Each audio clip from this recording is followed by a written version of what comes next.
में आपको 2 ही entry point मिलता है, round first and round third. अपने विलिंगनेस को चेंज कर सकते हो, अदरवाइज आप नेक्स्ट राउंड में ऑटोमेटिकली जाते चले जाओ। तो उनके पास ये फाइनल मौका होता है, आइदर आप राउंड फिफ्थ में जाओ, यहाँ से मैक्सिमम सीटें वैकेंट आती है, मेजर सीटें वैकेंट हुई तो अपर हाई रैंकर वालों को चांस मिला।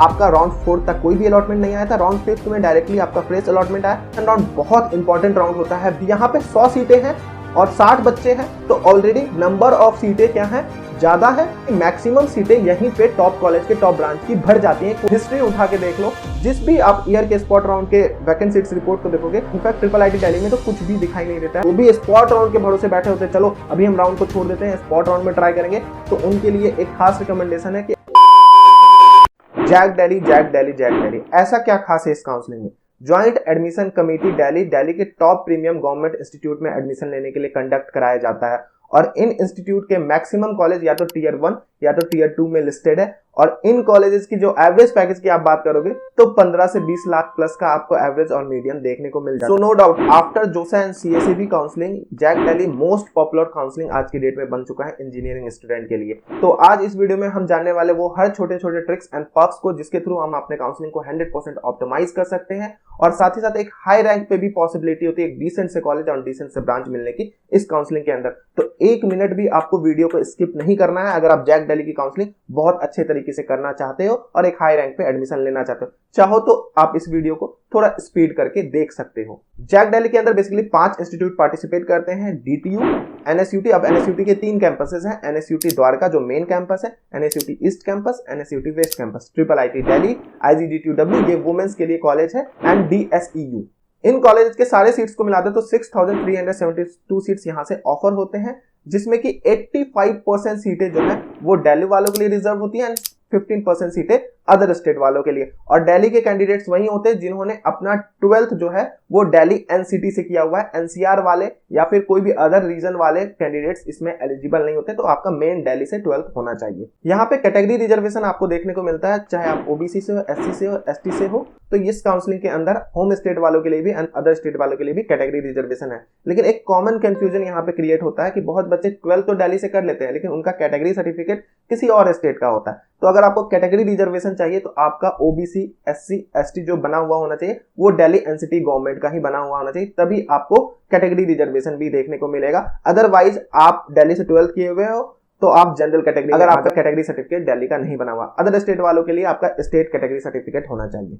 एलिजिबिलिटी क्राइटेरिया को देखें तो आप जेईई मेन दिए हुए होने चाहिए, प्लस आपका 12th में पीसीएम जो है 60% एंड अबव होना चाहिए for DTU, NSUT, आईजीडीटीयू and DSEU. वहीं अगर आप ट्रिपल आईटी दिल्ली के लिए जा रहे हो तो आपका ओवरऑल 70% होना चाहिए, प्लस आपका मैथमेटिक्स में भी सेपरेटली 70% या उससे अबव होना चाहिए, तो ही आप ट्रिपल आईटी दिल्ली के लिए एलिजिबल हो। बट यहाँ पे कैच ये है कि अगर आप ओबीसी से हो, पीडब्ल्यूडी से हो, डिफेंस से हो तो आपको 5% का रिलैक्सेशन देखने को मिल जाता है हर इंस्टीट्यूट में। वहीं अगर आप एससी एसटी से हो तो 10% का रिलैक्सेशन आपको देखने को मिलता है। अब यहाँ से वीडियो बहुत इंपॉर्टेंट होने वाला है, तो ध्यान से वीडियो को सुनना बिना स्किप किए हुए। जैक दिल्ली में प्रीवियस ईयर 5 राउंड की काउंसलिंग हुई थी, उसके बाद spot round and upgradation round. इसको हम थोड़ा बाद में समझेंगे, बिकॉज जब हम पूरे काउंसलिंग सिस्टम को समझ लेते हैं तभी इसका बेनिफिट या डिसएडवांटेज हमें समझ में आएगा।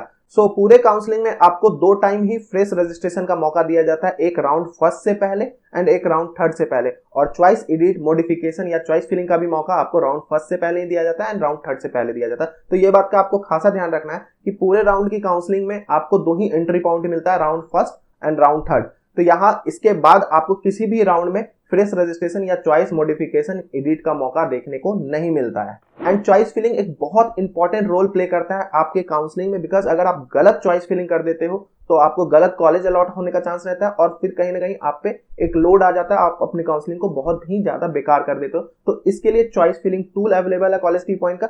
जो भी आप काउंसलिंग करने जा रहे हो, चाहे जोसा की करने जा रहे हो, सीएसईबी की करने जा रहे हो या कोई स्टेट लेवल काउंसलिंग की करने जा रहे हो, वहां पे आपको चॉइस फिलिंग टूल मिलता है। जो आपको ब्रांचेज चाहिए, जो कॉलेजेस आपने शॉर्ट लिस्ट किए हुए अपने रैंक पे, वो कॉलेजेस एंड ब्रांचेस को सिलेक्ट कर लो। आपके पास बेस्ट प्रेफरेंस ऑर्डर रेडी होके आ जाएगा, तो आपको इधर उधर कहीं भी भटकने की जरूरत नहीं है। सारे काउंसलिंग्स की, मेजर काउंसलिंग्स की टूल्स वहां पे अवेलेबल है, तो जाके आप अपने चॉइस फिलिंग को रेडी कर सकते हो। इन केस चॉइस फिलिंग आपके पास जो स्टैंडर्ड ऑर्डर में रेडी होकर आता है उसमें कुछ आप मॉडिफिकेशन चाह रहे हो, कोई कॉलेज को आप ऊपर करना चाह रहे हो, कोई कॉलेज को नीचे करना चाह रहे हो, तो ये भी आप बहुत इजीली कर सकते हो। फिर फाइनली आप अपने चॉइस को सेव कर सकते हो। सेव करने के बाद आपको बाद में इन फ्यूचर फ्यूचर लगता है कि उसमें कुछ मॉडिफिकेशन चाहिए तो वहां पे एडिट का भी मौका मिलता है। तो कोई कॉलेज अगर आप ऐड करना या कोई ब्रांच ऐड करना भूल गए तो वहां पे आप जाके जिस भी पोजीशन पे ऐड करना चाहते हो वहां पे आपको प्लस का साइन मिलता है, वहां से आप जाके उन चॉइसेस को ऐड भी कर सकते हैं। तो हो गया ना बहुत बेहतरीन टूल। तो इधर उधर चॉइस फिलिंग के लिए आप भटकने की जरूरत नहीं, जाके कॉलेज टी पॉइंट का ऐप डाउनलोड करो और साथ ही साथ वहां पे आपको प्रेडिक्टर भी मिलता है अपने रैंक पे, जो भी आप काउंसलिंग कंडक्ट करने जा रहे हो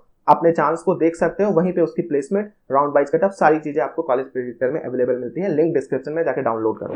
काउंसलिंग में रजिस्टर करने के लिए आपको 1500 का पेमेंट करना होता है और अपने बेसिक डिटेल ही भरने होते हैं, प्लस आपको अपना डॉक्यूमेंट भी वहां पे अपलोड करना होता है। जनरली 10th एंड 12th का डॉक्यूमेंट या फिर आपकी कैटेगरी लग रही है तो कैटेगरी सर्टिफिकेट भी वहां पे अपलोड करना होता है। अब यहां से वीडियो को बहुत ध्यान से समझना, अगर राउंड 1 से राउंड 5 के बीच में आपका किसी भी राउंड में फ्रेश अलॉटमेंट मतलब पहली बार अलॉटमेंट आता है तो कुछ कंपलसरी प्रोसेसेस है जो आपको करना है काउंसलिंग में बने रहने के लिए। जिस भी राउंड में आपका पहली बार अलॉटमेंट आता है सबसे पहले आपको 95,000 का सीट एक्सेप्टेंस फीस पे करना होता है, जो आपके कॉलेज फीस में एडजस्ट हो जाता है। इसके बाद आपको डॉक्यूमेंट वेरिफिकेशन के लिए जाना होता है। गिवन डेट में आपको डेट्स मिलते हैं कि आपको अपने रैंक के अकॉर्डिंग, अपने कैटेगरी के अकॉर्डिंग किस डेट में जाना है, तो उस गिवन डेट में जाके आपको डॉक्यूमेंट वेरीफाई कराना होता है। डॉक्यूमेंट के लिए बेसिकली आपको 10th का मार्कशीट, 12th का मार्कशीट, मेडिकल सर्टिफिकेट, प्लस अगर आपकी कोई कैटेगरी लग रही है तो कैटेगरी सर्टिफिकेट रेडी रखना है। अगर आप ओबीसी से हो या फिर ईडब्ल्यूएस से हो तो आपका जो कैटेगरी सर्टिफिकेट है वो 1 अप्रैल 2024 के बाद का बना हुआ होना चाहिए। तो जिनके भी कैटेगरी सर्टिफिकेट इससे पहले किए वो प्लीज रिन्यूअल पे डाल दो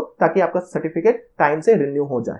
डॉक्यूमेंट वेरिफिकेशन के बाद आपको विलिंगनेस ऑप्ट करने दिया जाता है। अगर आपको जो भी कॉलेज मिला है, जो भी ब्रांच के साथ मिला है, अगर सेटिस्फाइड हो तो आप फ्रिज का ऑप्शन ऑप्ट कर सकते हो। अदरवाइज आप फर्दर उस कॉलेज को होल्ड करते हुए अगले राउंड में एक चांस देखना चाहते हो कि कहीं अपर प्रेफरेंस, उससे जो अपर आपने चॉइस फिलिंग में डाला हुआ है वो मिलने का चांस है या नहीं है, तो आप अपग्रेड का ऑप्शन ऑप्ट करोगे। अगर आप फ्रीज का ऑप्शन ऑप्ट करते हैं तो ये बात ध्यान रखना कि जो भी आपका कॉलेज जिस ब्रांच के साथ मिला हुआ है आने वाले हर राउंड में वही अलॉटेड कॉलेज आपको दिखाएगा। अपग्रेड में आपको चांस रहता है उससे ऊपर कॉलेज का मिलने का। तो यहाँ पे एक बहुत ज्यादा कंफ्यूजन आता है कि कहीं वो कॉलेज मेरे हाथ से अपग्रेड में चला ना जाए। वो तब तक नहीं जाएगा जब तक आपको उससे ऊपर का प्रेफरेंस ऑर्डर आपके चॉइस फिलिंग के अकॉर्डिंग नहीं मिलता है। तो अगर इनकेस नेक्स्ट राउंड में आपको ऊपर का प्रेफरेंस नहीं मिल पा रहा तो वो कॉलेज एज इट इज आपके पास रहेगा।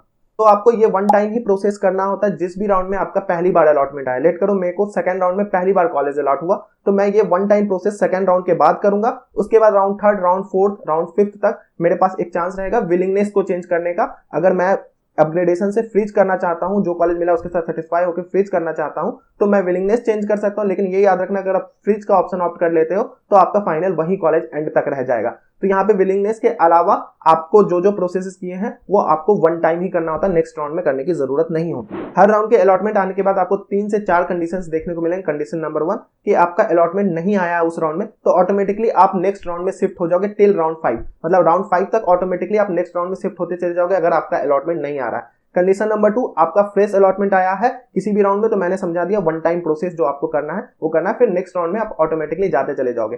कंडीशन नंबर 3 आपका अपग्रेडेशन हुआ, तो अगर आपका अपग्रेडेशन हुआ तो बस आपको जो न्यू अलॉटमेंट लेटर है वो डाउनलोड करके अपने पास रख लेना है और फर्दर अगर आप चाहते हो तो अपने विलिंगनेस को चेंज कर सकते हो, अदरवाइज आप नेक्स्ट राउंड में ऑटोमेटिकली जाते चले जाओगे।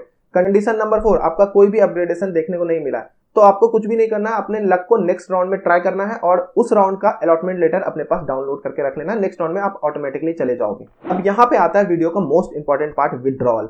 राउंड 1 के बाद से आपका विड्रॉल का ऑप्शन ओपन कर दिया जाता है लास्ट राउंड से पहले तक। लास्ट राउंड कहने का मतलब 5th राउंड से पहले तक ही आपको विड्रॉल का मौका देखने को मिलता है। तो 4th राउंड के बाद आपको एंड चांस मिलता है विड्रॉल करने का। जिनको भी सीट अलॉटेड होता है और वो अपने लक को ट्राई कर रहे होते हैं आगे काउंसलिंग्स में तो उनके पास ये फाइनल मौका होता है, आइदर आप राउंड 5th में जाओ जो कॉलेज मिला है उसके साथ, आइदर आप यहां से विड्रॉल ले लो, अदरवाइज वो जो 95,000 आपने पेमेंट किया है वो नॉन रिफंडेबल हो जाते हैं। तो जो अपने लक को ट्राई करते रहते हैं बट उनका किसी और काउंसलिंग लाइक जोसा सीसीएम में कॉलेज आ गया होता है या बिटसेट में कॉलेज आ गया होता है या फिर वो ड्रॉप लेने का सोच लिए होते हैं तो यहाँ पे वो फाइनल डिसीजन मेकिंग करते हैं। अदरवाइज 95,000 एक बड़ा अमाउंट होता है तो यहाँ से मैक्सिमम सीटें वैकेंट आती है। तो आपको ये बात का खासा ध्यान रखना है कि आप जैक दिल्ली की काउंसलिंग में अपना लक ट्राई कर रहे हो और आपको 95,000 अपने नहीं डुबाने हैं तो लास्ट राउंड से पहले तक जो लास्ट विड्रॉल डेट है वहां पे आपको विड्रॉल ले लेना है। तो ये जो वैकेंट सीटें आती हैं तभी आपको इंपैक्ट देखने को मिलता है। राउंड 5th में एक अच्छा खासा कट ऑफ जंप लेता है।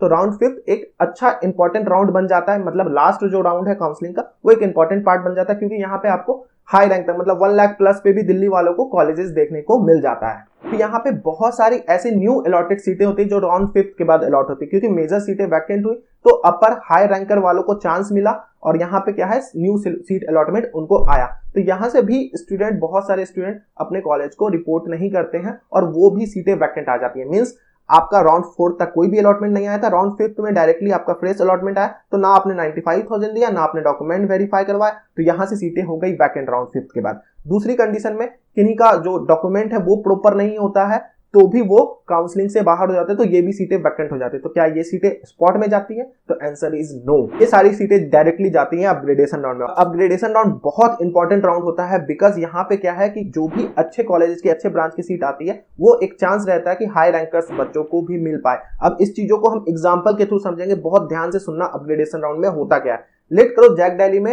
100 सीटें, एग्जांपल के थ्रू मैं समझा रहा हूं, 100 सीटें हैं, ठीक है, और 5th राउंड तक 100 अलॉटमेंट आया, जिसमें कि 40 बच्चों ने रिपोर्ट नहीं किया और वो 40 सीटें वैकेंट हो गई, और 60 बच्चों ने रिपोर्ट कर दिया, डॉक्यूमेंट वेरीफाई भी करा लिया, पेमेंट भी कर दिया और वो काउंसलिंग में विलिंगनेस सेलेक्ट किए हुए अपग्रेडेशन का, तो वो अपग्रेडेशन राउंड में एलिजिबल है। इसके अलावा जिनको कोई भी कॉलेज अलॉट नहीं हुआ या किसी भी रीजन से वो काउंसलिंग से बाहर हो, वो बच्चे अपग्रेडेशन राउंड में एलिजिबल नहीं होते। तो यहाँ पे 100 सीटें हैं और 60 बच्चे हैं, तो ऑलरेडी नंबर ऑफ सीटें क्या है, ज्यादा है और बच्चे कम है। लेट करो वो 40 में से कुछ 5 सीटें होंगी कंप्यूटर साइंस की, 3 सीटें होंगी ईसी की, ऐसे करके सीटें होंगी वैकेंट। तो ये सारे सीटों पे पहले मौका मिलेगा उन 60 बच्चों को कॉलेज मिलने का। तो यहाँ पे क्या होता है कि जो भी अच्छे डिसेंट से कॉलेज की डिसेंट सी ब्रांच रहती है वो फील्ड हो जाती है अपग्रेडेशन राउंड में, क्योंकि हर बच्चे ने अपने अपर प्रेफरेंस पे डीटीयू एनएसयूटी के कॉलेजेस ही डाले हुए होते हैं या ट्रिपल आईटी दिल्ली के डीएसयू सबके कॉलेज लिस्ट में नीचे ही रहता होगा। तो इसीलिए रीजन ये है कि मैक्सिमम सीटें यहीं पे टॉप कॉलेज के टॉप ब्रांच की भर जाती हैं। कोई भी सीटें टॉप कॉलेज या टॉप ब्रांच की आपको देखने को नहीं मिलेगी स्पॉट राउंड में, क्योंकि जब ये सीटें सफल्ड होके उन 60 बच्चों को मिल जाएगी तो फिर उन बच्चों की जो सीटें होंगी जो उन्होंने छोड़ा होगा वो सीटें जाती हैं स्पॉट राउंड में। स्पॉट राउंड में आप हिस्ट्री उठा के देख लो, जिस भी आप ईयर के स्पॉट राउंड के वैकेंट सीट्स रिपोर्ट को देखोगे, DTU NSUT triple IT Delhi जैसे कॉलेजेस में आपको मैक्सिमम सीटें फिल्ड ही दिखाई देती है। इन केस कुछ वैकेंट दिखाई भी देता है तो बायोटेक्नोलॉजी, प्रोडक्शन इंजीनियरिंग, इन सब ब्रांचेस के साथ ही दिखाई देता है। इनफैक्ट ट्रिपल आईटी दिल्ली में तो कुछ भी दिखाई नहीं देता है। आईजीडीटीयू में आपको ज्यादा से ज्यादा मैकेनिकल विद ऑटोमेशन इंजीनियरिंग का सीट वैकेंट दिखाई देता है। वहीं डीएसयू जैसे कॉलेज में आपको कंप्यूटर के सीट भर भर के आते हैं, ईसीई की सीट भर भर के देखने को मिलती है। तो यहाँ पे क्या होता है कि मैक्सिमम बच्चे जिनको 5th राउंड तक लोअर कॉलेज लोअर ब्रांच मिला हुआ था उनको इंटरनल अपग्रेडेशन राउंड में एक हाई चांस, हाई प्रोबेबिलिटी हो जाता है कि अच्छे कॉलेज मिलने का अच्छे ब्रांच के साथ, और वो सारे ब्रांच वहां पे खत्म हो जाते हैं। इसलिए स्पॉट राउंड में आपको बचे कुछ सीट ही दिखाई देते हैं। अदर स्टेट वालों के लिए थोड़ा बहुत डिसेंट सा सीट देखने को मिल जाता है, बट इनसाइड दिल्ली वालों के लिए तो कुछ भी, चाहे आप कैटेगरी वाइज देख लो चाहे आप नॉर्मल ओपन कैटेगरी से देख लो, कुछ भी ज्यादा सीटें आपको स्पॉट राउंड में देखने को नहीं मिलती। तो जो भी स्पॉट राउंड के भरोसे बैठे होते हैं, चलो अभी हम राउंड को छोड़ देते हैं, स्पॉट राउंड में ट्राई करेंगे, तो उनके लिए एक खास रिकमेंडेशन है कि आप लोअर ब्रांच को टारगेट कर रहे हो तो स्पॉट राउंड आपके लिए बेनिफिट कर सकता है। लेकिन स्पॉट राउंड में भी एक अलग सा गेम देखने को मिलता है, उसको हम नेक्स्ट वीडियो में देखेंगे किस तरीके से स्पॉट राउंड रन करता है और कैसे करके स्पॉट राउंड में एक चेंजेस हमें देखने को मिलता है और किस तरीके से कभी कभी हाई कट ऑफ तक चला जाता है। उसके लिए चैनल को आपको सब्सक्राइब करके रखना है। एंड मेरी खास रिकमेंडेशन आप सभी के लिए है कि जो भी काउंसलर कट ऑफ पढ़ के यूट्यूब पे दिखा रहे हैं ये कट ऑफ चला जा रहा है और काउंसलिंग प्रोसेस को 1 बाय 1 पढ़ के अपनी काउंसलिंग्स बेच रहे हैं, केवल चॉइस फिलिंग बेच रहे हैं, तो चॉइस फिलिंग एक इंपॉर्टेंट पार्ट होता है, लेकिन काउंसलिंग को समझना सबसे इंपॉर्टेंट पार्ट होता है। बिकॉज अगर आप हाई रैंक पे कॉलेज चाह रहे हो, आप एक डिसेंट सा ब्रांच चाह रहे हो, तो आपको समझना होगा वो काउंसलिंग कैसे रन कर रहा है। तो वहां पे आपको एक्सपर्ट एडवाइजर की जरूरत पड़ती है जो एंड तक आपके लिए काउंसलिंग करे, आपके लिए काउंसलिंग में बना रहे। तो उसके लिए मेरी रिकमेंडेशन है कि एक अच्छा काउंसलर सेलेक्ट करो जिसके पास कंप्लीट 360 नॉलेज हो और वो आपको कंप्लीटली हैसियत रखता हो, एफर्ट्स डाले और आपको टॉप कॉलेज तक पहुंचा। तो हमारे से कांटेक्ट करने के लिए यहाँ पे आपको नंबर शो हो रहा होगा, अदरवाइज आप कोई भी डिसेंट सा काउंसलर पकड़ सकते हो जो आपको कंप्लीट काउंसलिंग प्रोसेस समझा, जो नॉलेजेबल हो। तो ये बात का ध्यान रखना है, केवल चॉइस फिलिंग से ही काउंसलिंग नहीं होती है।